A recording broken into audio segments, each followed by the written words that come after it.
This is Donnie Yen's most ferocious movie. This time he's not fighting 1 against 10, but taking on 1 against 10,000. Didn't you want my head? Come and get it if you dare! At first, the enemy general was dismissive and only sent 4 subordinates to face him. But to their surprise, General Murong Xuehu dispatched all 4 soldiers with ease in less than a minute. Realizing that Murong Xuehu's combat prowess was extraordinary, the other generals no longer dared to be careless and quickly signaled for the entire army to attack. Seeing this, Murong Xuehu showed no fear at all. Like a hungry tiger pouncing on wolves, he charged into the crowd. Wherever his broadsword swept, soldiers fell dead or wounded in droves. However, just as the fierce battle was raging, one of the enemy generals broke the rules of fair combat and suddenly fired a hidden arrow, striking Murong Xuehu in the shoulder. Enduring the pain, Murong Xuehu was about to pull out the arrow with his bare hands, but the soldiers seized the opportunity and immediately ambushed him from behind with long spears, inflicting serious injuries and causing him to bleed profusely. Let us observe just how long you can keep bleeding. The general thought Murong Xuehu would admit defeat at this point, but unexpectedly he still refused to give in. He immediately took off his clothes to wrap his wound and stop the bleeding, then once again transformed into a fierce war god, charging into the crowd to continue the fight. Every time he was knocked down, he would get back up again. His terrifying combat prowess was like a real-life undying Asura. The reason he was willing to risk his life and keep fighting? It was all because he bore the responsibility of defending his country. At this time, the world was divided among warlords, and the various states were constantly at war over territory. Among them, the state of Yan had vast lands and abundant resources, making it a thorn in the side of the neighboring states. Finally, on this day, King Zhao could no longer contain his ambition and mobilized an army of 50,000 to march south and attack Yan. Although the Zhao army was large in number, King Yan was brave and skilled in battle. He was confident that he could protect the people of Yan and lead his army to victory. However, no one expected that, just as the battle reached its climax, King Zhao would suddenly launch a sneak attack, gravely wounding King Yan. The great general Murong Xuehu saw that the situation was dire. He hurriedly escorted King Yan back to the camp for treatment, but after examining the wound, even the military doctors were powerless to help. The king's sword wound is extremely serious. Any movement could be life-threatening. Say no more! Seeing that the situation on the front lines was urgent, King Yan knew he was no longer able to fight. He immediately decided to hand over command of the battle to the great general Murong Xuehu, entrusting him to continue leading the soldiers against the Zhao army. Fortunately, Murong Xuehu was also a valiant general, and before long, he had the Zhao army in complete disarray. Witnessing the tide of battle turn, King Zhao realized he was no match for them. He had no choice but to flee in panic with his remaining troops. In the end, the Yan army achieved victory and returned triumphantly, though at a heavy cost. But just then, the commander Hu Ba suddenly entered King Yan's tent and questioned him as to why he hadn't handed command over to him.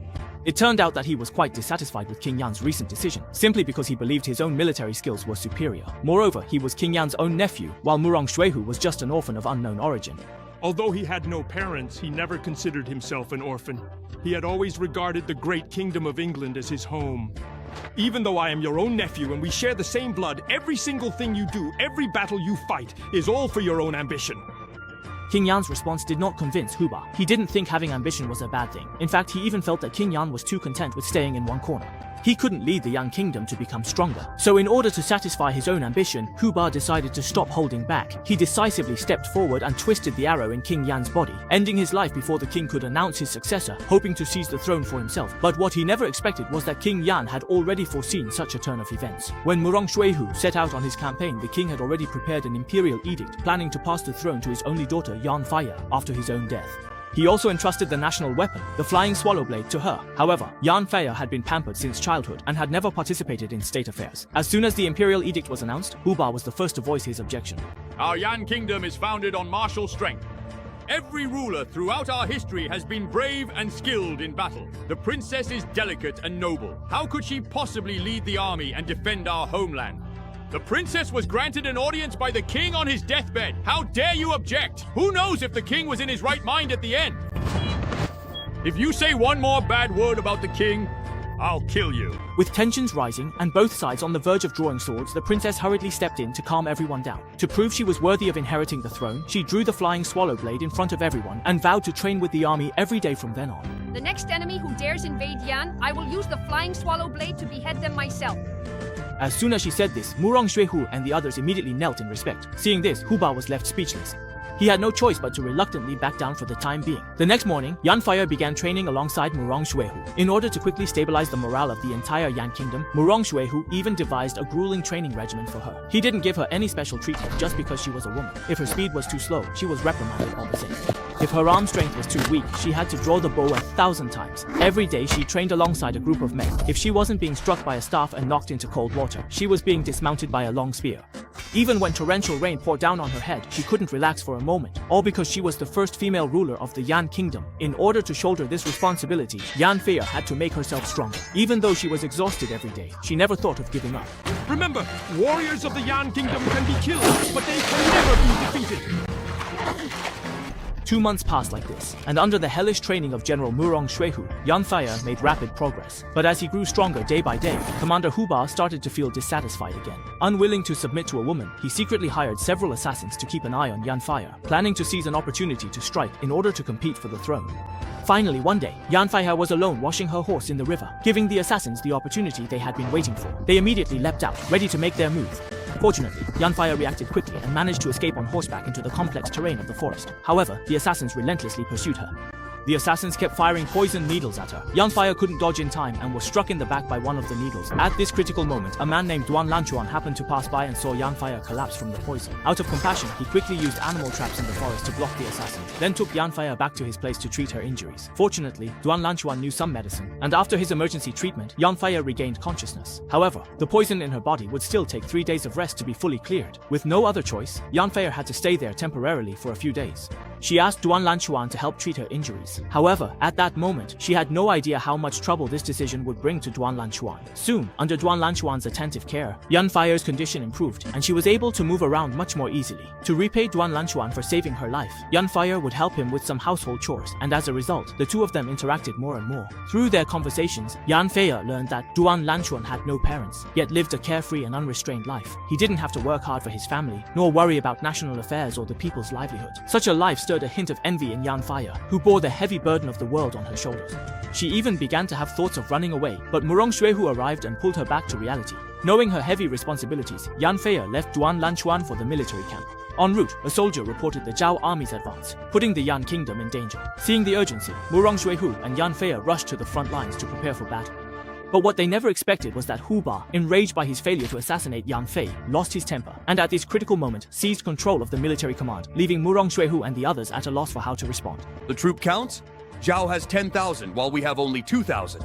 Seeing the overwhelming disparity in troop strength, Yan Fei knew direct confrontation meant defeat, yet she wouldn't hand over the royal seal. She baited King Zhao into battle and set a trap to capture the enemy. Seeing her defenseless, King Zhao gave chase and fell into the ruse. The Prince of Yan tried to help but was defeated by her sword in just 2 moves. Finally, Yan Fei stopped Murong Xuehu from executing the 2 captives.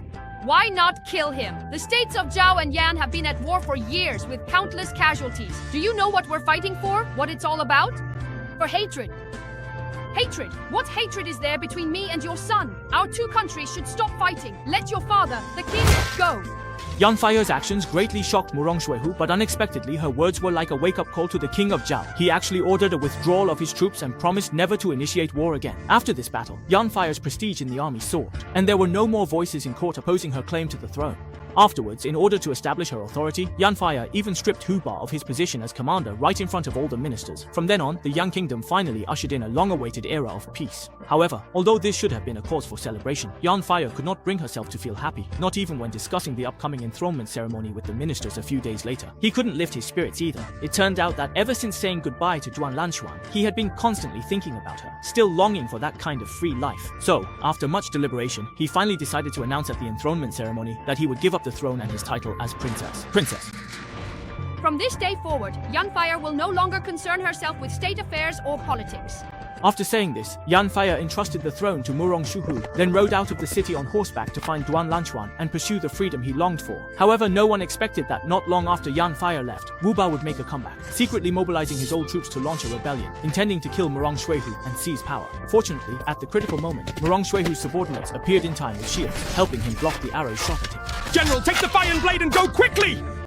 Knowing he was outnumbered, Murong Xuehu had no choice but to retreat in a hurry with his subordinates. But who could have expected that when the group reached the city gate, the subordinates, in order to buy Murong Xuehu more time, actually closed the gate behind him. Axue, go! If you're leaving, we leave together.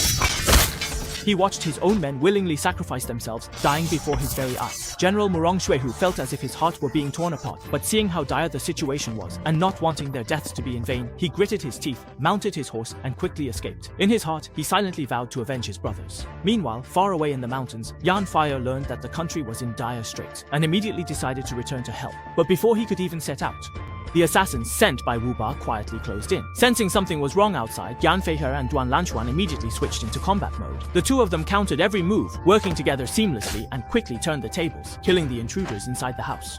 But unexpectedly, more assassins kept arriving outside. Although Yan Feihe was skilled in martial arts, she struggled to fend off so many opponents. After a fierce fight, Yan Feihe was accidentally kicked off the suspension bridge. At this critical moment, Duan Lanchuan rushed forward to save her. However, two assassins behind him seized the opportunity and shot poisoned needles into his back. They then tried to press their advantage, but fortunately, Duan Lanchuan was agile enough to counterattack and kill the last two assassins even while injured, successfully rescuing Yan Feihe. How is your injury? Don't worry, have you forgotten? Last time I cured your illness in just 3 years. Don't worry about me. I'll hurry back. I promised you. Hearing that Duan Lanchuan was not seriously injured, Yan Feihe left. But unexpectedly, not long after, Duan Lanchuan coughed black blood. Hu Ba had poisoned the needle with a lethal incurable toxin, killing within half an hour.